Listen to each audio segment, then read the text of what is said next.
everyone, and welcome to my channel Life in Print with Leonie, or welcome back if you've been here before, in which case thank you for coming back. So I'm going away this weekend to stay with my sister in Newcastle. She's at university there, so I'm filming 2 videos back to back, and I'm still feeling a little bit hyperactive from doing the Infinite Book Challenge.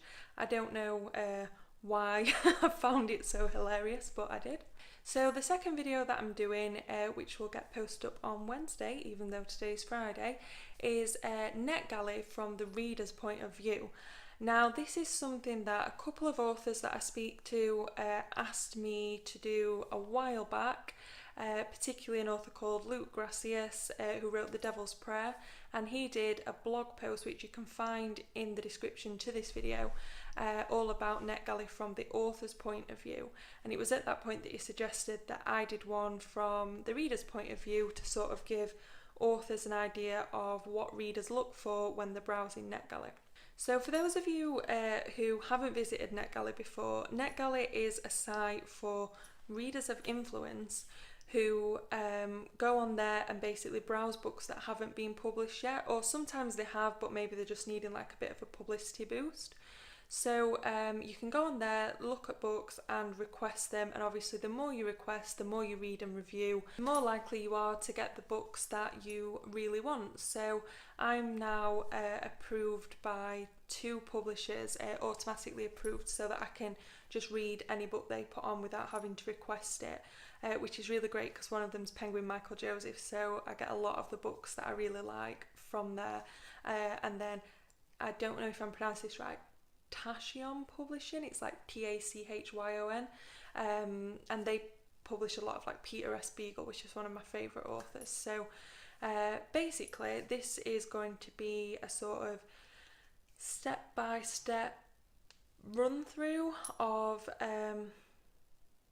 what I look for when I'm visiting Netgalley. So initially when I first joined Netgalley, I had no feedback on there at all as a reviewer. I had my blog, which I'd been running for some time, but it hadn't really been specifically a book review blog. It was a blog where I just talked about anything from nights out with friends to my opinions on politics, feminism, and reading was thrown in there as well. I used to publish quite a lot of my writing on there, like short stories and poetry, and some of the essays I've done. But it very much is now centred completely around book reviewing, and that's mostly down to Netgalley helping me to find that niche. I don't know why it didn't occur to me before, with the fact that I obviously love reading, but it didn't. So the first thing that I looked for when I went on to Netgalley was obviously books that I really wanted to read, and which I really didn't get, because obviously big publishing houses didn't want to grant books to somebody who hadn't got any sort of feedback, any presence really on social media or anything. So I had to develop up my site a lot, get my social media going, but that's all by the by, and I'm ending up talking about what you should do if you're a reader. So from the point of view of how I look for books, I would say that when I go on there, the first thing that I always do is check my dashboard for my pre-approved publishers or authors. So Luke Gracias approved me as well, so when his second book comes out, I'll be able to read that without having to request it. So there's a mix of self-published authors and publishing houses on there, and you can get anything from big names like James Patterson, Liane Moriarty, Peter S. Beagle, to sort of brand new authors who you've never heard of before, and you get the chance to read their debuts before anyone else as well. And all that Netgalley asks for is the honest review in return. So when I'm looking, I check my dashboard first of all to see if any of my pre-approved publishing houses or authors have added anything new, and then I'll have a browse through those, see if there's anything that I want to read this month.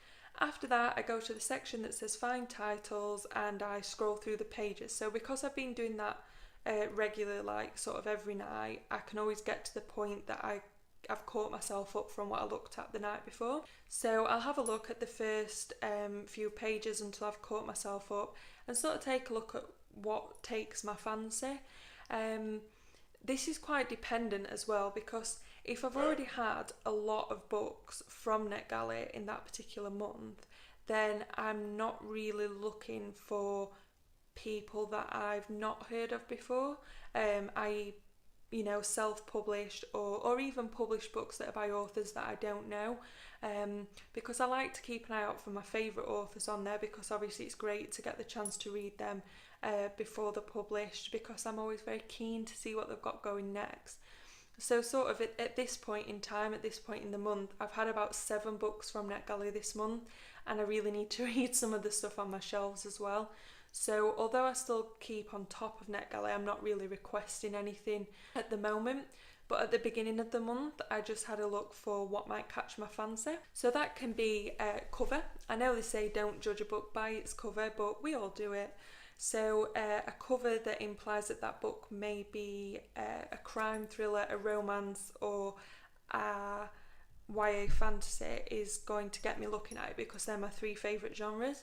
So I'll look at those first. I also sometimes check on Goodreads as well. So if I read the blurb for a book and I think, yeah, this sounds like something I'd enjoy, I pop onto Goodreads and just see what kind of ratings it's got as well.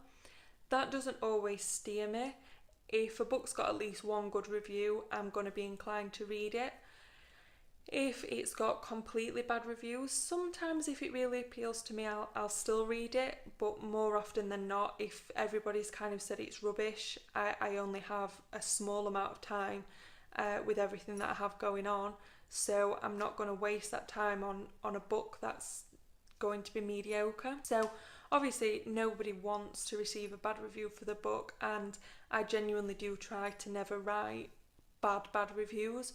Most of the time, if I've started a book and I don't enjoy it, I won't finish it, and I will just send feedback which says sorry, but I couldn't get on with it, so I didn't finish it, and then I don't leave my review anywhere else.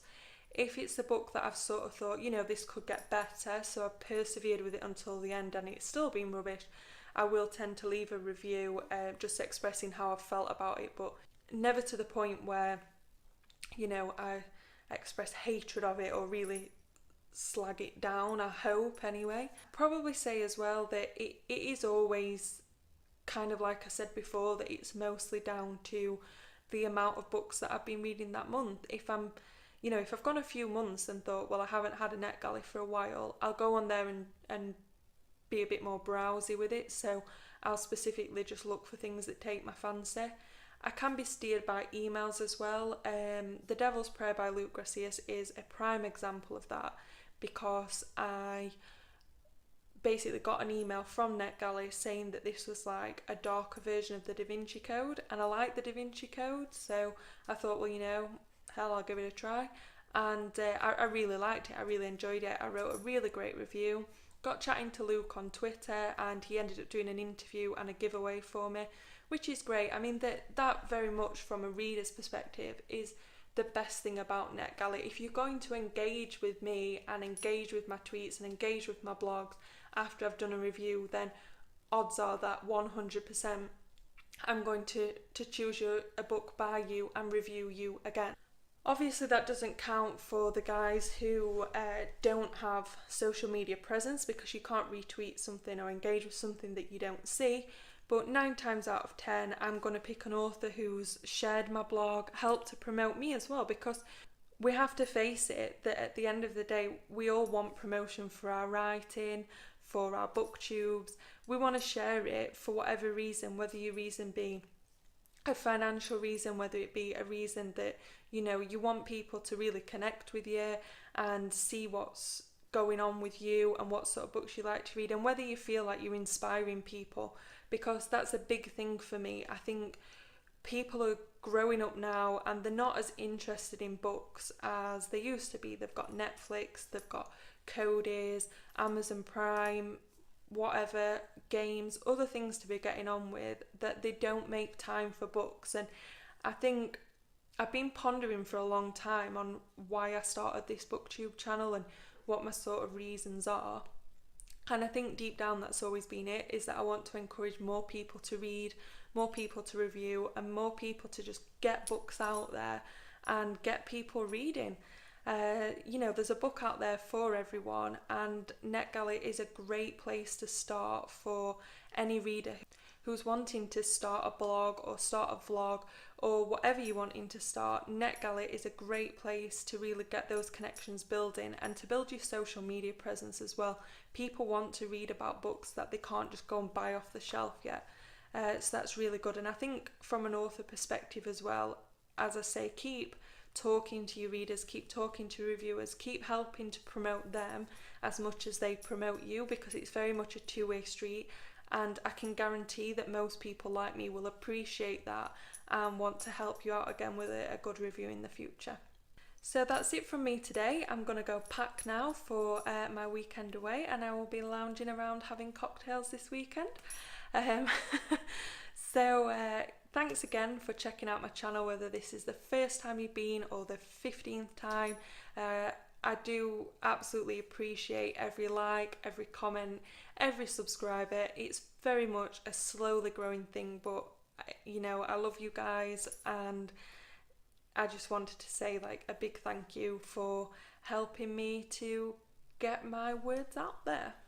So you can also check me out on Twitter, Facebook, and my blog as well for written reviews, and they're all in my description underneath, so you can go check them out if you want to. See you next time.